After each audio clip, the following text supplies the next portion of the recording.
नमस्ते, सदावत्सले मातृभूमि, जय हिंद। दोस्तों एक बड़ा सवाल यहाँ पर ये उठता है कि बांग्लादेश चीन का पक्ष क्यों ले रहा है। आखिर भारत से उसने दूरी बनानी क्यों शुरू की है। इसके पीछे का कारण आपको जानना बेहद जरूरी है।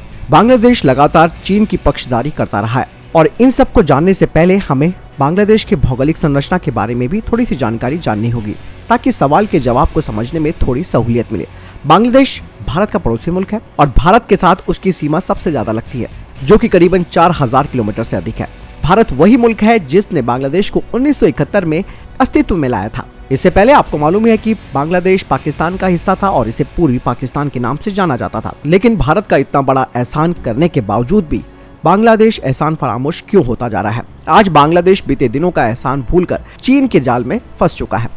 आखिर वो कौन सा दाना है जिसे चीन ने फेंका और उसे बांग्लादेश के पक्षी ने चुभ लिया और वो चीन के जाल में फंस गया। दोस्तों ये माजरा है कुछ अंतर्राष्ट्रीय कारोबार और चीन बांग्लादेश व्यापार को लेकर है। कोरोना के पहले भारत की जीडीपी 4% के आसपास आ गई थी। तब बांग्लादेश की जीडीपी 8% के आसपास थी और बांग्लादेश की प्रधानमंत्री शेख हसीना अपनी जीडीपी को और बढ़ाना चाहती है और इसके लिए वो एड़ी चोटी तक का जोर लगाने की हर कोशिश करने में लगी हुई है, ताकि इनकी जीडीपी 8% से ऊपर रहे।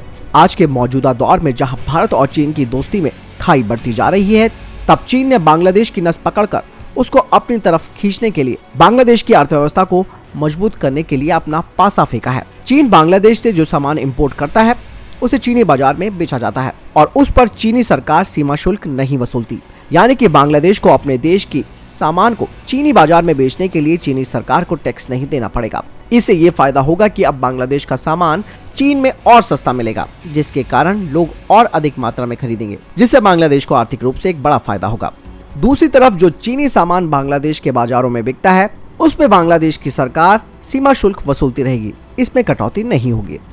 अब आप समझ गए होंगे कि बांग्लादेश के दोनों हाथों में चीन ने खोआ वाला लड्डू दे दिया है, तो भला बांग्लादेश इस मौके का फायदा क्यों ना उठाए। इसीलिए जो बांग्लादेश भारत के एहसान का हमेशा दुहाई दिया करता है, वही बांग्लादेश आज छलावा क्यों कर रहा है, जबकि उसकी सीमा भारत के साथ लगती है, ना कि चीन के साथ। इसी की वजह से भारत के साथ व्यापार करने में उसे परेशानी नहीं होती, जबकि दोनों ही देशों की दोस्ती पाकिस्तान से बेहतर है, लेकिन फिर भी धोखा दे रहा है। तो आप समझ गए हैं, दोबारा आपको बताने की जरूरत नहीं है। लेकिन यहाँ पर हमारे लिए क्या चीज है, यानी कि भारत के लिए क्या करना चाहिए, वो भी आपको जानना जरूरी है। देखिए, दुश्मनी तो हम किसी से मोल नहीं लेने वाले, क्योंकि पड़ोस में रहना है, सावधानी तो हमें बरतनी है, लेकिन मजबूरन लड़ना नहीं है। ऐसे में भारत को भी अपनी अर्थव्यवस्था को और मजबूत करना होगा। भले ही हमारी अर्थव्यवस्था इस वक्त $2.5 ट्रिलियन की है, चीन की है $14 ट्रिलियन की। ऐसे में आप सोच सकते हैं कि चीन हमसे कितना अधिक अमीर भी है। यदि हम चीन जैसे आर्थिक रूप से मजबूत हो जाएंगे तो आज बांग्लादेश चीन की नहीं बल्कि हमारी तरफदारी करेगा। होता ही है दोस्तों समाज में भी, जिसके पास पैसा है उसकी यारी दोस्ती भी बढ़ती है। लेकिन एक बात और हमें यहाँ पर ध्यान देनी होगी, वो है कि चाइना को भी सबक सिखाने की जरूरत है। दूसरी बात यह है कि पैसे के दम पर कुछ समय के लिए चीन दूसरे देश को अपने पक्ष में कर सकता है, लेकिन हमेशा के लिए नहीं। और बांग्लादेश ने जो अपनी हरकत हमें दिखानी थी वो तो उसने दिखा दी और हमने उसे देख भी लिया। दोस्त और दुश्मन का सही मूल्यांकन विपत्ति के समय किया जाता है।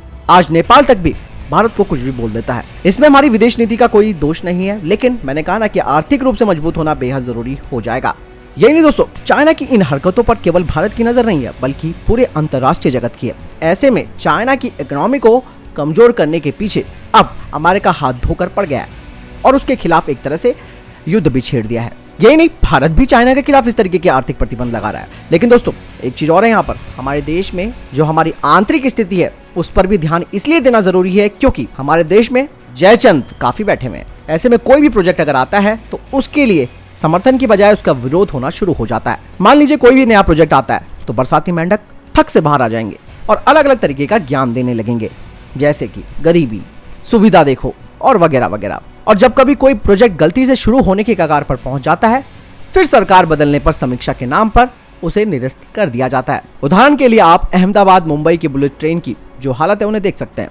ऐसे में दोस्तों अब सरकार को ऐसी परियोजनाओं को लेकर ठोस योजनाएं बनानी होगी, ताकि भविष्य में इनको लेकर राजनीति करने का मौका किसी को ना मिले और देश आगे बढ़े, समृद्ध हो और आर्थिक रूप से मजबूत हो, ताकि भारत की जो अहमियत है वो और बढ़ सके। दोस्तों इस पूरे वीडियो में आपने जाना कि बांग्लादेश केवल अपनी आर्थिक उन्नति की वजह से चीन की गोदी में जाकर बैठ गया है। भरोसा तो हम बांग्लादेश पर कभी नहीं कर सकते और ना ही आगे किया जा सकता है। आपको क्या लगता है इस पूरे के पूरे सिनेरियो के बारे में कमेंट सेक्शन में लिखकर जरूर बताएं। मैं दोनों वीडियो के साथ जय हिंद, वंदे मातरम।